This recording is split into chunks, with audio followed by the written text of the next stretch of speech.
प्रिय साथियों, आप लोगों की स्क्रीन पे जो प्रश्न दिखाई पड़ रहा है ये जो प्रश्न है ये अभी हाल ही में जो बीपीएससी शिक्षक भर्ती के लिए परीक्षा हुआ था, बीपीएससी TRE-1, उसमें से ये प्रश्न पूछा गया था। वैसे अगर इस प्रश्न को हम लोग एक्सप्लेनेशन के माध्यम से समझते हैं, प्रश्न दिया गया है भारतीय राष्ट्रीय कांग्रेस के किस अधिवेशन में पूर्ण स्वराज का सिद्धांत गृहीत हुआ था। और ऑप्शन देखिए किस तरह से दिया गया है। कानपुर अधिवेशन 1925, लाहौर अधिवेशन 1929, कराची अधिवेशन 1931, उपयुक्त में से एक से अधिक और उपयुक्त में से कोई नहीं। इस प्रश्न का आंसर जानने के पहले हम लोग थोड़ा इसका एक्सप्लेनेशन समझते हैं। सबसे पहले तो जानते हैं भारतीय राष्ट्रीय कांग्रेस।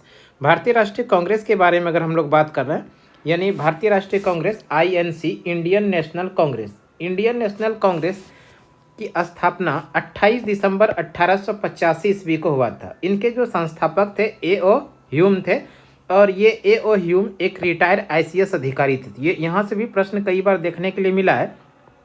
A.O. ह्यूम पेशे से क्या थे, तो वो ICS से रिटायर एक ICS अधिकारी थे। इंडियन नेशनल कांग्रेस यानी भारतीय राष्ट्रीय कांग्रेस की स्थापना कहाँ हुई थी, तो ध्यान रखेंगे मुंबई के तेजपाल संस्कृत महाविद्यालय में कांग्रेस की स्थापना हुई थी 28 दिसंबर 1885 ईस्वी को A.O. ह्यूम के द्वारा। और भारतीय राष्ट्रीय कांग्रेस के प्रथम अधिवेशन की अध्यक्षता जो किए थे वो WC बनर्जी यानी व्योमेश चंद्र बनर्जी ने प्रथम अधिवेशन की अध्यक्षता किया था। इसमें कितने प्रतिनिधियों ने भाग लिया था, तो इसको ध्यान रखेंगे, कुल मिला के 72 प्रतिनिधियों ने भाग लिया था। अगर हम लोग बात कर ले कांग्रेस, इस कांग्रेस का नामकरण किसने दिया, तो ये आंसर हम लोग याद रखेंगे, दादा भाई नेरोजी। दादा भाई नेरोजी ने कांग्रेस का नामकरण किया है। ये भी प्रश्न कई बार देखने के लिए मिला है कि कांग्रेस का नामकरण किसने किया, तो आंसर करेंगे दादा भाई नेरोजी। अब हम लोग प्रश्न पर आते हैं। प्रश्न पे जो पूछा गया था, भारतीय राष्ट्रीय कांग्रेस के किस अधिवेशन में पूर्ण स्वराज का लक्ष्य घोषित किया था, या जो भी किया था, तो भारतीय राष्ट्रीय कांग्रेस का 1929 का अधिवेशन हुआ था। और ये भारतीय राष्ट्रीय कांग्रेस का 1929 का अधिवेशन जो हुआ था ये लाहौर में हुआ था, जिसकी अध्यक्षता कर रहे थे पंडित जवाहरलाल नेहरू ने। और इसी अधिवेशन में पूर्ण स्वराज का लक्ष्य रखा गया था, यानी भारतीय राष्ट्रीय कांग्रेस के 1929 के लाहौर अधिवेशन में पूर्ण स्वराज का लक्ष्य रखा गया था। तो इस तरह से इस प्रश्न में देखिए दिया गया था ऑप्शन नंबर बी में लाहौर अधिवेशन 1929। इस प्रश्न का सही आंसर हो जाएगा option number B is the correct answer. अब थोड़ा हम लोग समझ लेते हैं कानपुर अधिवेशन 1925 और कराची अधिवेशन 1931। अगर हम लोग बात कर ले कराची अधिवेशन के उसके पहले 1925 का अधिवेशन, कांग्रेस का 1925 का जो अधिवेशन हुआ था ये कानपुर में हुआ था, जिसकी अध्यक्षता किए थे सरोजनी नायडू ने। सरोजनी नायडू के बारे में बात कर लें तो सरोजनी नायडू भारतीय राष्ट्रीय कांग्रेस की प्रथम भारतीय महिला अध्यक्ष।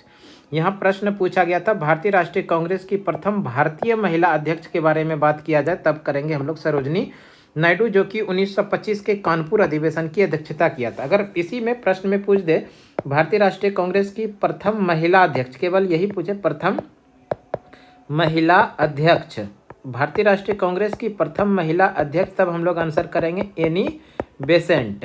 अगर उसी प्रश्न में दिया रहेगा भारतीय, तब हम लोग आंसर करेंगे सरोजनी नायडू। भारतीय राष्ट्रीय कांग्रेस की प्रथम महिला अध्यक्ष एनी बेसेंट, और भारतीय राष्ट्रीय कांग्रेस की प्रथम भारतीय महिला अध्यक्ष तो सरोजनी नायडू, जो कि 1925 के कानपुर अधिवेशन में अध्यक्षता किया था। उसी तरह अगर हम लोग बात कर ले कराची अधिवेशन, भारतीय राष्ट्रीय कांग्रेस का कराची अधिवेशन 1931 में हुआ था, और ये अधिवेशन की अध्यक्षता जो कर रहे थे सरदार वल्लभ भाई पटेल ने। इसी अधिवेशन में पहली बार मौलिक अधिकार की मांग किया गया था। ये भी प्रश्न कई बार देखने के लिए मिला है कि भारतीय राष्ट्रीय कांग्रेस के किस अधिवेशन में मौलिक अधिकार की मांग किया गया था, तो हम लोग आंसर करेंगे भारतीय राष्ट्रीय कांग्रेस का 1931 का कराची अधिवेशन में मौलिक अधिकार की मांग किया गया था, जिसकी अध्यक्षता कर रहे थे सरदार वल्लभ भाई पटेल ने। ये कुछ इंपॉर्टेंट फैक्ट जो कि इंपॉर्टेंट क्वेश्चन जो कि बीपीएससी TRE-1 में जो प्रश्न पूछा गया था कांग्रेस से संबंधित, यानी भारतीय राष्ट्रीय कांग्रेस के अधिवेशन में पूर्ण स्वराज का सिद्धांत ग्रहित किया था, वो था लाहौर अधिवेशन। तो इस तरह का छोटी छोटी वीडियो आप लोग अपने हमारे यूट्यूब चैनल सुमन क्लासेस पे लगातार मिल सकता है आपको। तो आज की क्लास के लिए इतना ही। अगले वीडियो में फिर से आप लोगों के साथ मिलते हैं, तब तक के लिए धन्यवाद। जय हिंद।